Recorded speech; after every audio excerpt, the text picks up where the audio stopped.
Where did you live as a child? In Burlington City, right on Locust Avenue. Did you have a happy childhood? Yes.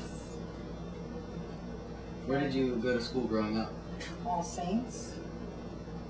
And then Burlington High School. Senior high, they called it back then. Did you go to a Catholic school or a public school? Well, All Saints was Catholic, and then my high school years was public. What did you do for fun when you were a teenager? When I was a teenager, I used to go to dances all the time. In Beverly and Riverside. And I used to go at the roller rink with skating. Used to have another rink in Bordentown to go ice skating. And I went a lot of ice skating down in the lakes in the winter. Just go bonfires and get there. Bonfires? You married young, is that right? Yeah, well, I guess I consider that young now. How old were you? I was 18. 18. How was that? How was it? You married that young. I loved it. I wanted to get married. I wanted to start a family. If I had to do it again, I would get married at 18 again. Yeah, so you wouldn't choose to wait any longer? No, because I look at it now that I am older. I got to be with my husband for 40 years. If we waited and got married in our 25, 26, I would have missed a lot of years with him. Right? How was it having 4 daughters? Crazy. It was wonderful. I loved my girls. I lived for them. I did everything for them. I loved dressing them, going out with them. They kept me young. Do you ever wish you had a son? Sometimes, but now that I see some of my grandchildren on their boys, I'm glad I didn't. Some of them are bad, like the little one I have now. He is wonderful.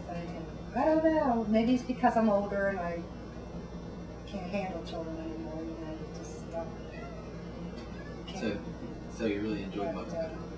Oh yeah. To me, I think that's the purpose of life. I don't feel that you should have to go out and work and work and work every day for just yourself. But if you work and have money to share and do things with your children, it just seems all more worthwhile. So you're a stay-at-home mom? I was home and work. I used to bop back and forth. I worked for a winter and then I make sure I quit during the summer, and I was always home with my children.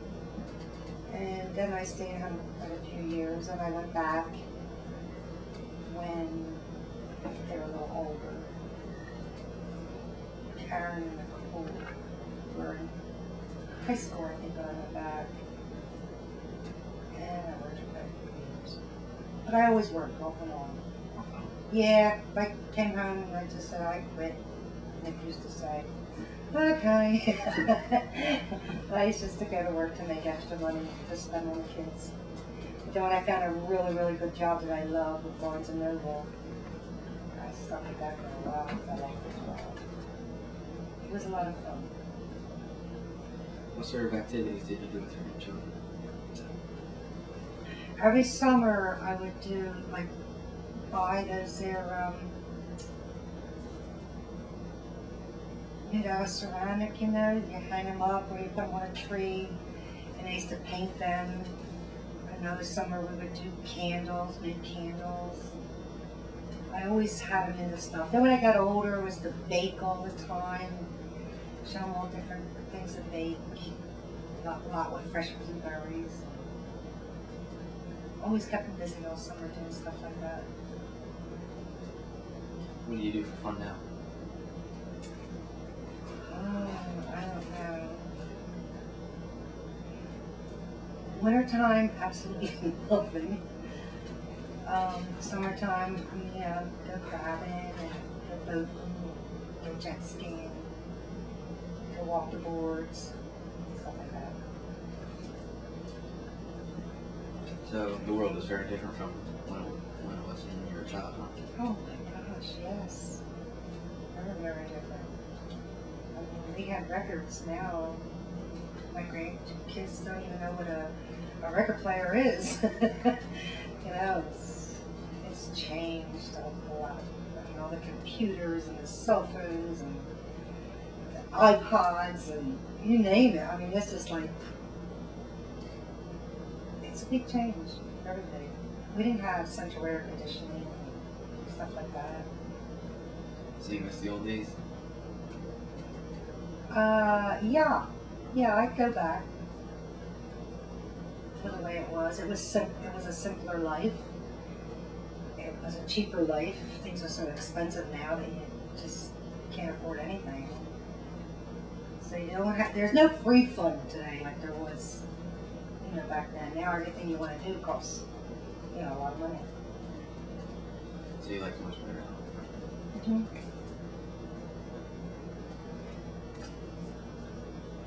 So do you have any advice? Do I have any advice?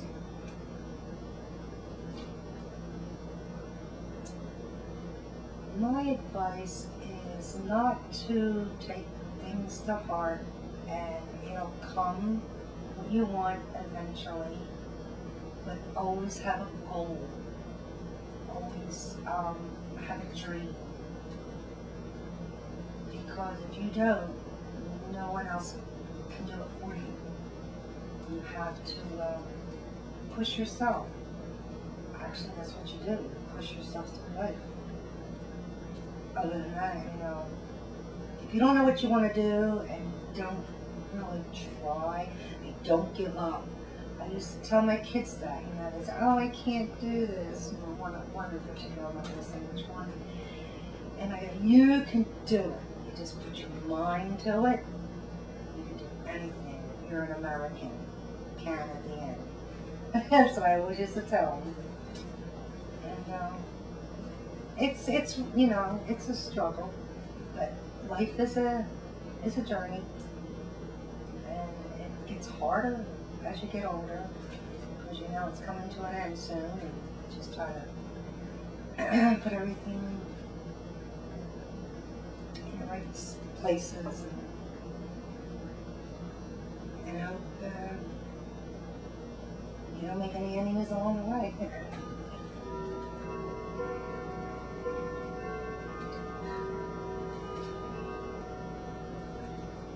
Is there anything else you want to ask me, or you said you wanted a story? The only story I have, it relates to always listen to your elders. You think they don't know anything, but they do. When I was a teenager, my girlfriend and I said I'm going to go to this here place to go swimming. And there was like a waterfall coming down on the side of the road. My mom said, sure, you can go, but don't swim out to, the falls. I said, okay. Well, we went, and my girlfriend's mother she swam out to the falls, and she's standing on the boards, and my girlfriend started going out. I thought, hell, I'm going too. So I went out too, and we got back, and everything was fine. And all of a sudden, the fire trucks were coming, the ambulance came, and what the heck's going on? Here, this guy had stopped on his way home from work, and he was real hot, and he jumped in the water, and he never came up. And somebody, luckily, happened to see him, and saw that, this person was never going back to the car, so they dove all in, and they got him, they pulled him out, and they had him, try to get the water out of him, and he's vomiting all over, Oh my gosh, I said, see, my mom was right. could have been me. And I never told her. And then when I was going into my first year in high school, we had to write what was the most exciting thing that happened during the summer, and I wrote the same story, and I wrote that story. And she had to read it to the whole class. She thought it was amazing. But older people know best. Thank you. You're welcome. Bye.